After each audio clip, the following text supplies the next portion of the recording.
Chapter है व्रण आलेपन बंध विधि। श्लोक नंबर 3 में देखना, आलेप आद्य उपक्रम।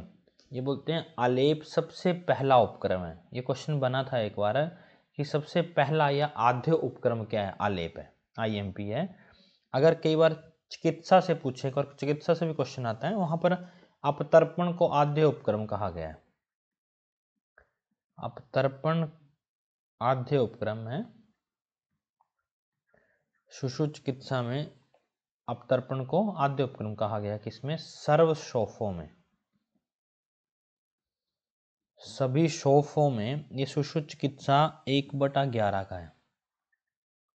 शिशु चिकित्सा 1/11 नंबर श्लोक है। सभी शोफों में पूछें तो आद्य उपक्रम है अपतर्पण। नॉर्मली भी पूछें आद्य उपक्रम अपतर्पण ही मार्क करना है। अगर अपतर्पण ऑप्शन पे नहीं होगा फिर आलेप आपने मार्क करना है, क्योंकि क्वेश्चन इसी से पूछा जाता है, अपतर्पण से ना। एष सर्वशोफानां सामान्य प्रधानतमश्च तम च प्रतिरोग वक्ष्यमानम।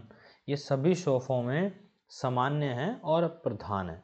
आद्य भी है, प्रधान है। ततो बंध, उसके बाद बंध का जिक्र होता है। सबसे पहले आलेप का, उसके बाद बंध आता है, उसके बाद बंध प्रधान है। बंध के क्वेश्चन मार्क लगाना है। बंध से पूछा गया था बंध के क्या क्या कार्य होते हैं। व्रण शुद्धि, शुद्धि व्रणों, रोपण अस्थि संधि स्थैर्य। बंधन जो है वो व्रण का रोपण के साथ साथ व्रण की शुद्धि भी रखता है और साथ में अस्थि संधि का स्थिरता भी लाता है। तत्र प्रतिलोम आलिम्प्यो न अनुलोमनम। ये जो आलेप होता है ये हमेशा प्रतिलोम लगाना चाहिए, न कि अनुलोम लगाना चाहिए। IMP। प्रतिलोम का मतलब होता है बालों की ऑपोजिट डायरेक्शन में।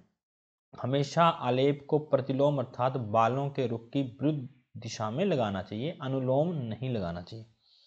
श्लोक नंबर 5, न च शुष्यमाण उपेक्षते अन्यंत्र पीड़ितवात शुष्को अप्यर्थको रुककर्ष। IMP है। ये जो आलेप है ये कभी भी सूखने नहीं देना चाहिए। सिर्फ पीड़ित, अगर हमने पीड़ित काम करना है, पीड़न का काम करना है, तभी आलेप को सूखने देना चाहिए, अदरवाइज उसको सूखने नहीं देना चाहिए। और क्योंकि आलेप सूख कर रुक कर हो जाता है, रुक कर मतलब शुष्क आलेप जो है वो रुक होती है, पीड़ादायक हो जाता है। शुष्क आलेप निरर्थक और अपार्थक लिखा है। निरर्थक होता है और पीड़ा करने वाला हो जाता है। विमर्श में देखना है आलेप के भेद, क्वेश्चन मार्क लगाना है। आलेप के अष्टांग संग्रह ने 10 भेद दिए। ये 10 भेद है। स्नेहिक, निर्वापन, प्रसादन, स्तंभन, विलायन, पाचन, पीड़न, शोधन, रोपण, स्वर्णीकरण। अष्टांग संग्रह द्वारा 10 आलेप के भेद दिए हैं। सिंपल क्वेश्चन पूछते हैं, इनके आगे नाम फर्दर याद ना हो कोई बात नहीं, पर सिंपल सा क्वेश्चन बन सकता है। सत्रिविधो, यही जो आलेप हम पढ़ रहे हैं ये भी 3 प्रकार का कहा गया। प्रलेप, प्रदेह और आलेप। ये जो लेप वगैरह होते हैं 3 प्रकार से कहे गए। तेषाम अंतरम प्रलेप शीत स्तनु विशोषी अविशोषी च प्रदेह। ये जो प्रलेप है ये ठंडा होता है, पतला होता है। क्वेश्चन पूछा जाता है यहाँ से। विशोषी अविशोषी होता है, सूखने वाला और गीला भी रख सकते हैं। प्रदेह जो है वो उष्ण शीत। जो प्रलेप है वो हमेशा शीत ही होता है, लेकिन प्रदेह उष्ण भी होता है, शीत भी होती है। वह बहलो अबहुर्विशोषी च। बहल मोटा होता है और ज्यादा अवशोषित, बड़ा सूखा नहीं होता, अधिक सूखने वाला नहीं होता। अबहुर्विशोषी मतलब ज्यादा जल्दी सूखेगा नहीं, क्योंकि ऑब्वियस है मोटा होगा। मध्यमो अत्र आलेपम, और आलेप जो है वो इनके मध्य का हिस्सा होता है। प्रलेप और प्रदेह की जो डिफ्रेंशिएशन उसके बीच का आलेप बोलते हैं। नेक्स्ट है तत्र रक्त पित्त प्रसाद कृत आलेप, क्वेश्चन मार्क लगाना। ये जो आलेप है ये रक्त पित्त प्रसाद कर कहा गया है। प्रदेह वात श्लेष्म प्रशमनम, संधान, शोधन, रोपण, शोफ वेदना अपहश तस्य उपयोग क्षता क्षत क्षतेषु। प्रदेह जो है वो वात कफ का शमन करने वाला, संधान, शोधन, रोपण, शोफ वेदना हर और क्षत क्षतेषु में प्रयोग होने वाला है। यस्तु क्षतेषु पूज्यते स भूय कलक इति संज्ञता निरुद्ध आलेपन आईएमपी मार्क करना है। इसी को ही प्रदेय को ही कलक भी कहते हैं और निरुद्ध आलेपन भी कहते हैं। प्रलेप को ये दोनों नामों से जाना जाता है। देखो इसकी हिंदी जरूर पढ़ना। आलेप रक्त पित्त प्रधान शोधक शमन है। प्रदेह वात श्लेष्म प्रधान शोथ शामक शोधन रोपक तथा शोथ वेदना को नष्ट करने वाला। इसका प्रयोग व्रणयुक्त शोथ में तथा अव्रणयुक्त दोनों में होता है।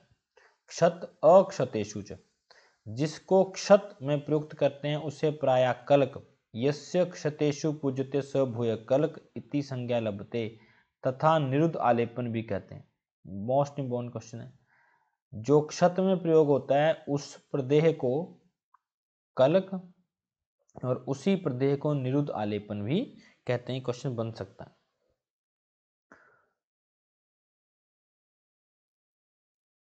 आगे भी अंडरलाइन कर लो थोड़ा सा। तेनाव स्त्राव सन्निरोधे मृदुता, और ये काम क्या करता है? स्त्राव का निरोध करता है, इसलिए इसको निरुद्ध आलेपन कहा है और ये मृदु होता है। श्लोक नंबर 8। अविदग्धेषु शोफेषु हित आलेपनम भवेत यथा स्वयं दोष शमनम दाह कंडु रुजापहम। अविदग्ध शोफ में आलेपन जो है हितकारक माना है। अविदग्ध शोफ की अवस्था में आलेपन को हितकारक माना जाता है और यह दाह कंडु रुजा को नष्ट करता है। श्लोक नंबर 10। मरम देशेषु ये रोगे गुहे अशवि तथा नृणाम संशोधनाय तेषाम ही कुर्यात आलेपनम भिषक। मरम स्थानों में तथा गुहे प्रदेश में जो रोग होते हैं उनकी शुद्धि, शोधन और शमन जो है वो आलेप ही करता है। आलेप को लगाना चाहिए। मरम प्रदेश और गुहे रोगों में किसका प्रयोग किया जाता है? आलेप का प्रयोग किया जाता है। श्लोक नंबर 11 में लिखा है षड्भागम पैतिकम स्नेहे चतुर्भागम वातिके अष्टभागं तु कफजे स्नेह मात्या प्रदापेत। प्रदेह में प्रयोग करने के लिए आलेप में प्रयोग करने के लिए, आलेप की बात कर रहे हैं, आलेप में प्रयोग करने के लिए वात में अगर वातज आलेप बनाना है तो 1/4 भाग स्नेह पड़ता है, लिख लेना है यहाँ पर। अगर पित्त में प्रयोग करना है तो 1/6 भाग स्नेह पड़ता है और कफ में प्रयोग करना है तो 1/8 भाग जो है वो स्नेह पड़ता है। पित्त में 1/6, वात में 1/4 और कफ में 1/8 भाग स्नेह जो है वो डाला जाता है। श्लोक नंबर 12। तस्य प्रमाण आर्द्र महिष्चरम उत्सेद उपदिश्यन्ते आईएमपी। आलेप की मोटाई गीली भैंस के चमड़े के बराबर होनी चाहिए। बड़ी बार क्वेश्चन आया आर्द्र महिष्चरम उत्सेद, और चरक कहते हैं कि आलेप की मोटाई, वो चरक ना प्रलेप की मोटाई देते हैं। त्रिभाग अंगुष्ठ मात्र स्यात प्रलेप कल्क पेशितम। जैसे सुश्रुत जो है आलेप की मोटाई में कहते हैं कि आर्द्र महिष चर्म उत्सेद के बराबर इसकी मोटाई होनी चाहिए, वैसे ही चरक कहते हैं कि त्रिभाग अंगुष्ठ जो है वैसा प्रलेप की मोटाई होनी चाहिए। श्लोक नंबर 13। न आलेप रात्रो पुंजित। रात्रि में आलेप का प्रयोग नहीं करना चाहिए, क्वेश्चन मार्क।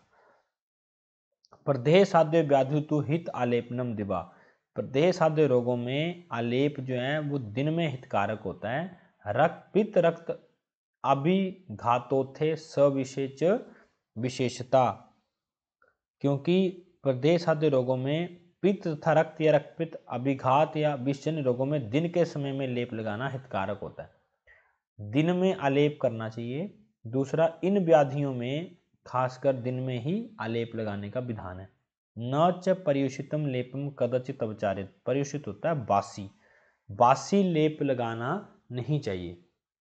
ऊपरी ऊपरी लेपम तू न कदाचित प्रदापित। कभी भी एक लेप के ऊपर दूसरा लेप नहीं लगाना चाहिए। ये दो कंडीशन दी हैं।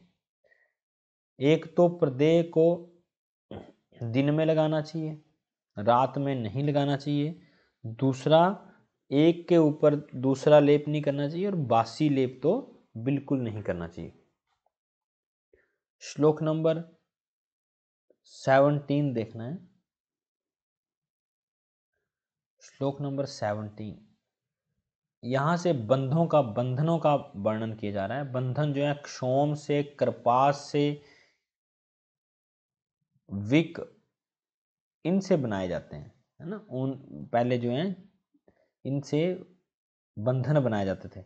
बंधन के बारे में लिखो, अंडरलाइन कर लेना थोड़ा सा। क्षोम, करपास, कपड़ा वगैरह जो होता है उससे बंधनों का निर्माण किया जाता था। बंध जो है वो चरक के अकॉर्डिंग होते हैं दो, अनुलोम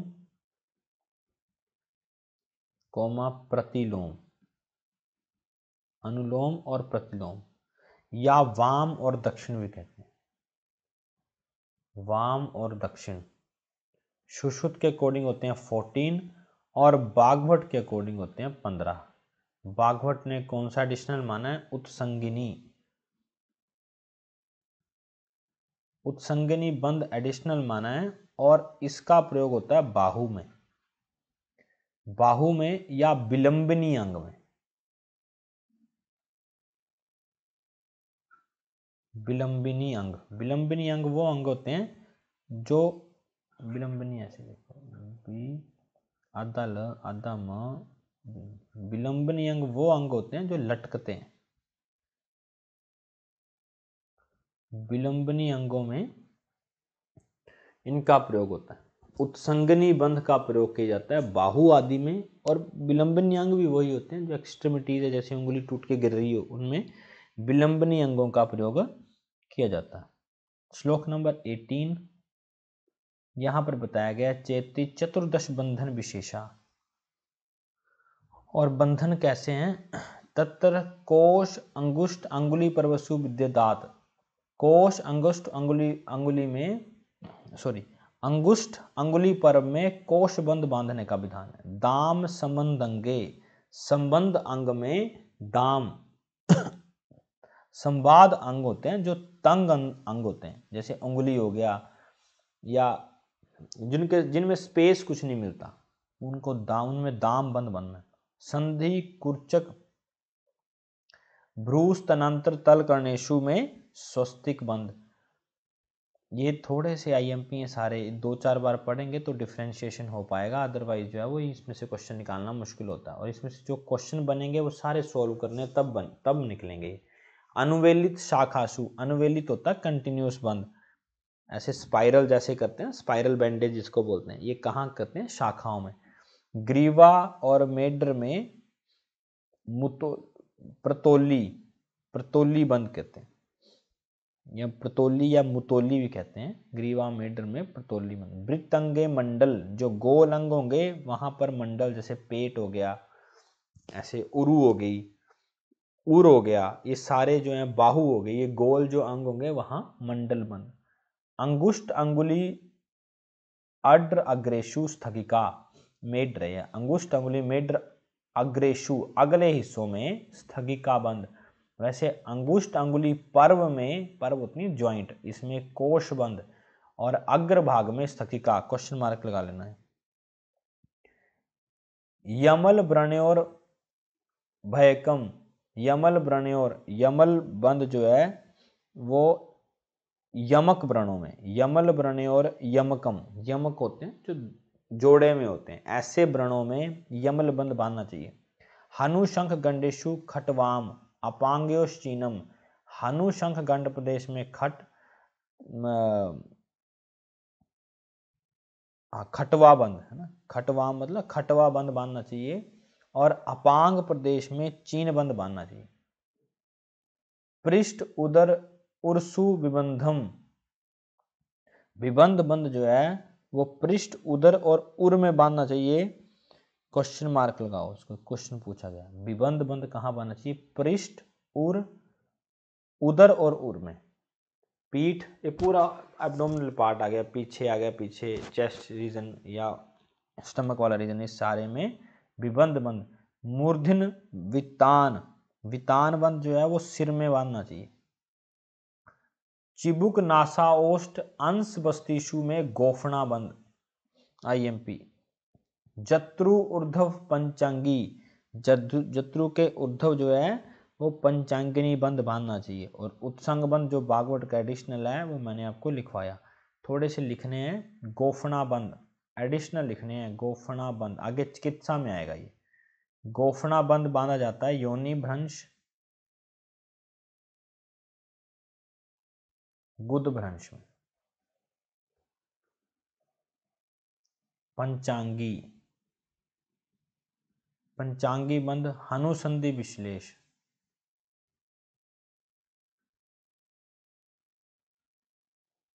हनुसंधि विश्लेष। स्वस्तिक, स्वस्तिक बंध बनाता है अंश संधि च्युति।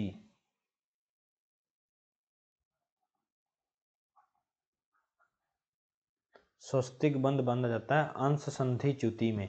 गोफणाबंध योनि भ्रंश गुदभ्रंश में, पंचांगी हनुसंधि विश्लेष में, स्वस्तिक अंश संधि च्युति में। स्थगिका बंध मूत्र वृद्धि में।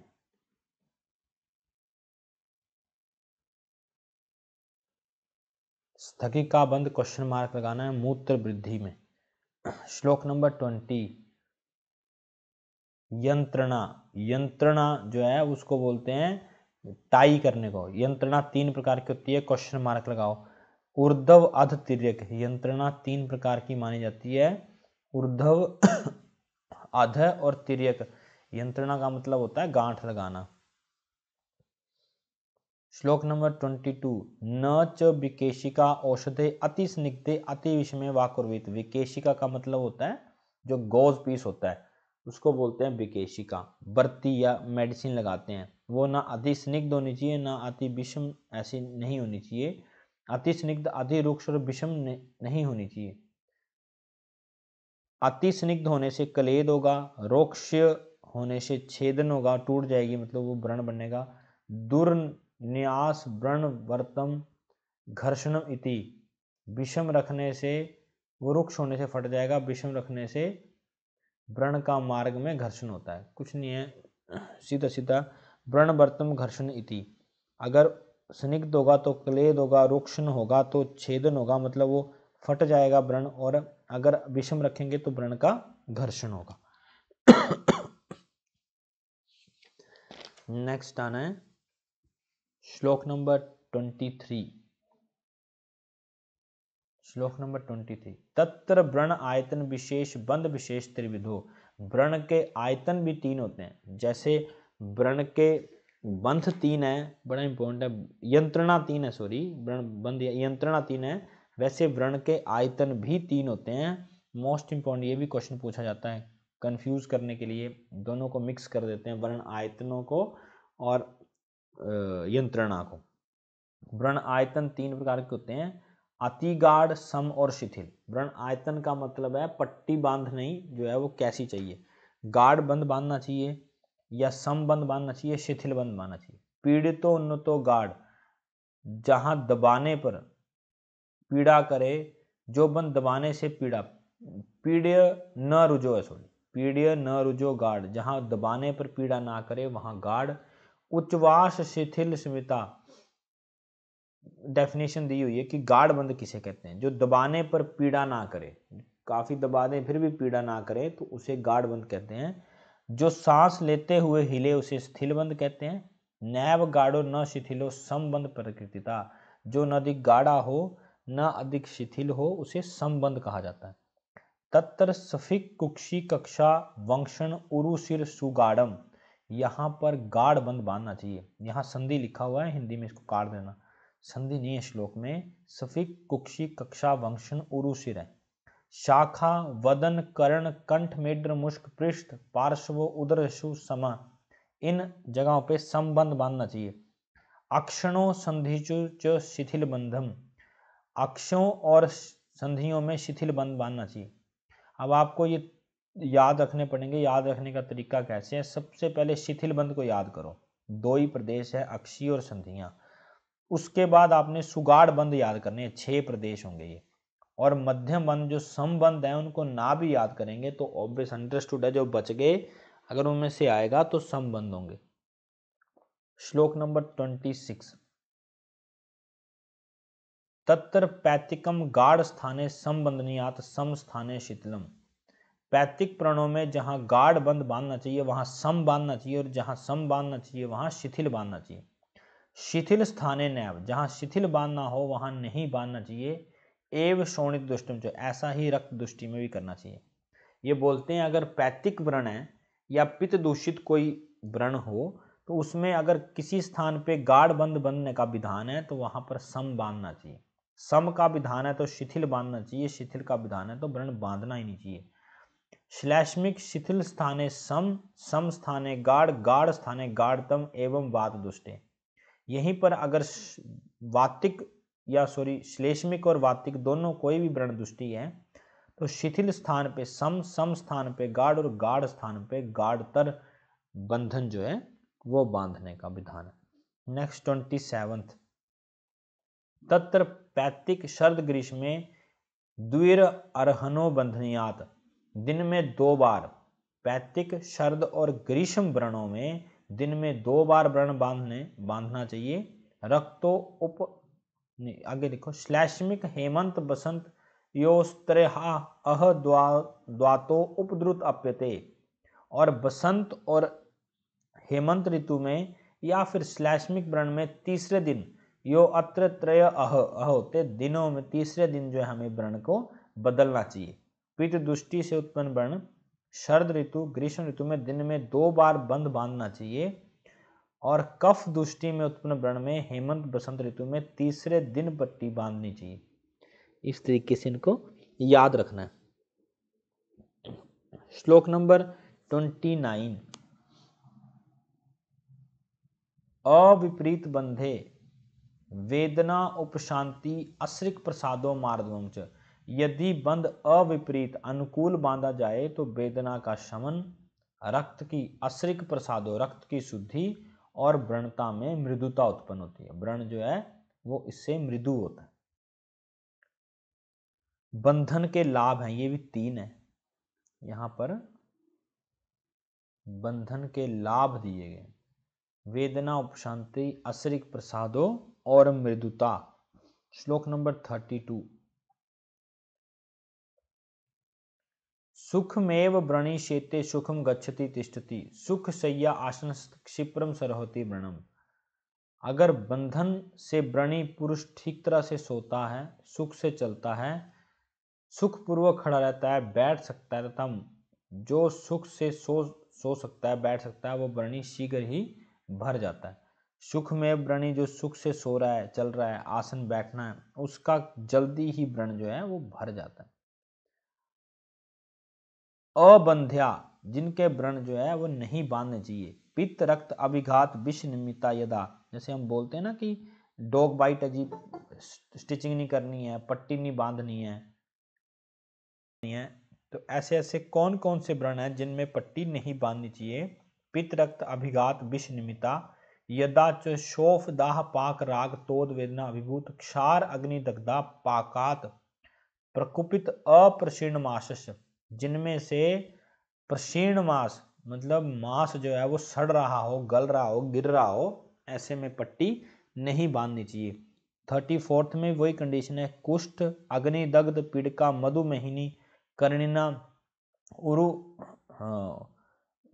विषे उष उंदरु विषे विष जुष्टाना, जिनमें से जो कर्णिकाश युक्त हों या विष जुष्ट हों, ऐसे व्रणों में भी पट्टी नहीं बांधनी चाहिए। मांस पाके न बंध्यात गुद पाके च दारुणे, इनमें भी नहीं, और इतना ही अंडरलाइन करो 35 तक, गुद पाके च दारुणे, ऐसी कंडीशनों में पट्टियां नहीं बांधनी चाहिए। श्लोक नंबर 36, व्रण कोविद, व्रण कोविद इसे कहते हैं जो व्रण की अवस्थाओं को जानने वाला वैद्य होता है, उसे बोलते हैं व्रण कोविद।